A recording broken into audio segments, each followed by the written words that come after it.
Well, Sunday, the 24th of March, is a day of mourning in Russia after a large concert venue near Moscow became the scene of a mass shooting late on Friday evening. At least 133 people were killed, including children, according to officials. Dasha Chernushova has the latest from Moscow.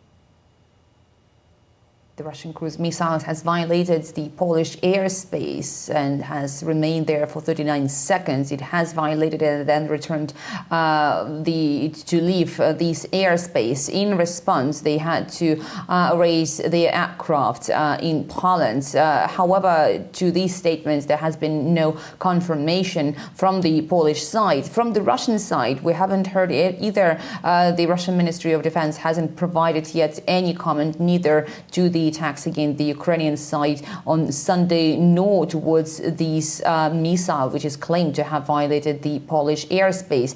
Again, the Russian Ministry of Defense is regularly saying that they are striking the military targets in Ukraine that are related one way or another to the military-industrial complex of Ukraine in order to achieve the goals of what Moscow calls its special military operation in Ukraine, that is to demilitarize Ukraine and to denazify it and to destroy all the weapons that Ukraine is receiving from the western side. Obviously, we've heard the reports from the Russian MOD that many of those weapons are coming from the western parts, from the western borders of Ukraine, from the western countries, and that's why that could be that the Russian military were targeting some of the military targets in that area, but we are yet to hear the confirmation from the Russian Ministry of Defense on that.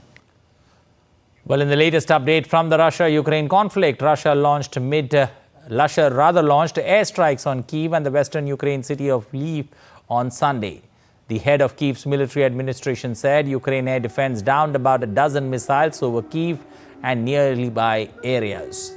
Meanwhile, Poland stated that a Russian missile went about 2 kilometers into Polish airspace. The operational command of the Polish Armed Forces said on social media that Polish and allied aircraft have been activated, which may result in increased noise levels, especially in the southeastern part of the country.